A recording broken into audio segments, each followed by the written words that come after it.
Assalamualaikum warahmatullahi wabarakatuh.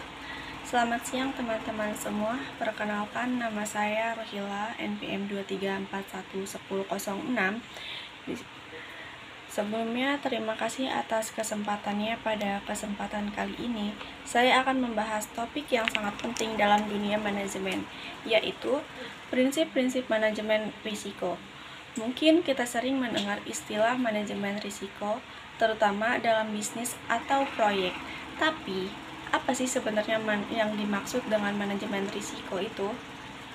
Jadi, manajemen risiko adalah proses identifikasi, analisis, dan pengendalian risiko yang berpotensi mengganggu pencapaian tujuan organisasi atau kegiatan.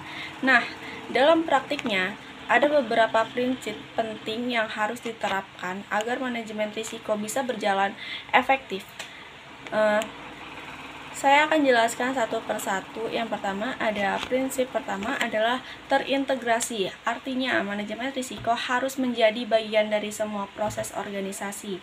Tidak boleh hanya dikerjakan oleh satu divisi saja. Semua bagian, mulai dari pemasaran, keuangan, hingga operasional atau menerapkan prinsip ini. Risiko bisa datang dari mana saja. Jadi, pendekatannya harus menyeluruh. Prinsip yang kedua, terstruktur dan komprehensif. Kita tidak boleh menilai risiko secara asal-asalan. Pendekatannya harus sistematis dengan alat bantu atau metode yang jelas seperti analisis SWOT atau Filter Model and Effects Analysis (FMIA). Dengan begitu, pengambilan keputusan bisa lebih akurat. Prinsip yang ketiga, disesuaikan. Manajemen risiko harus disesuaikan dengan konteks internal dan eksternal organisasi.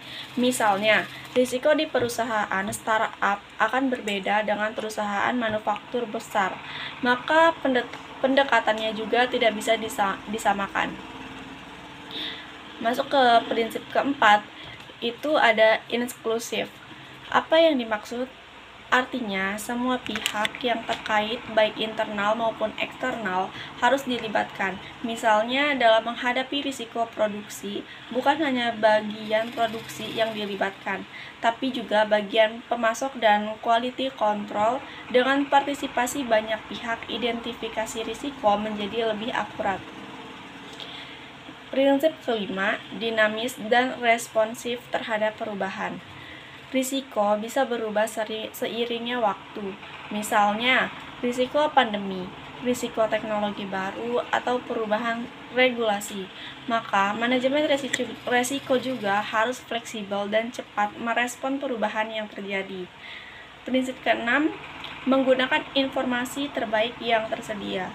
Keputusan dalam manajemen risiko harus didasarkan pada data dan informasi yang akurat. Meskipun belum sempurna, informasi ini bisa berasal dari laporan keuangan, data pasar, atau hasil audit. Tapi tetap harus ada pertimbangan profesionalnya. Yang ketujuh, faktor manusia dan budaya. Manajemen risiko tidak bisa dilepaskan dari perilaku manusia, budaya, organisasi yang baik, seperti keterbukaan, tanggung jawab, dan akuntabilitas akan mendukung manajemen risiko yang efektif. Jadi, bukan hanya sistemnya yang penting, tapi juga sikap orang-orangnya. Prinsip ke-8, perbaikan berkelanjutan. Ini prinsip terakhir, tapi tidak kalah penting.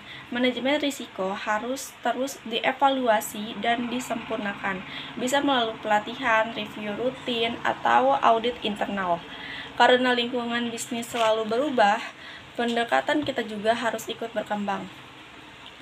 Nah, teman-teman, itulah 8 prinsip utama dalam manajemen risiko. Yang pertama ada terintegrasi, yang kedua terstruktur dan komprehensif, yang ketiga disesuaikan, yang keempat inklusif, yang kelima dinamis, 6 berdasarkan informasi terbaik, yang ketujuh memperhatikan faktor manusia dan budaya, dan yang kedelapan perbaikan berkelanjutan.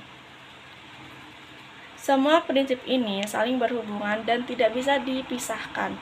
Kalau kita terapkan dengan baik, organisasi bisa menghindari kerugian besar, meningkatkan efisiensi, dan mencapai tujuan secara berkelanjutan. Sebagai penutup, saya ingin menekankan bahwa manajemen risiko bukanlah penghambat inovasi. Justru sebaliknya, dengan mengenali risiko, kita bisa lebih percaya diri dalam mengambil keputusan. Demikian penjelasan saya mengenai prinsip-prinsip manajemen risiko. Semoga bermanfaat dan bisa diterapkan baik dalam dunia kerja maupun dalam kehidupan sehari-hari. Wassalamualaikum warahmatullahi wabarakatuh.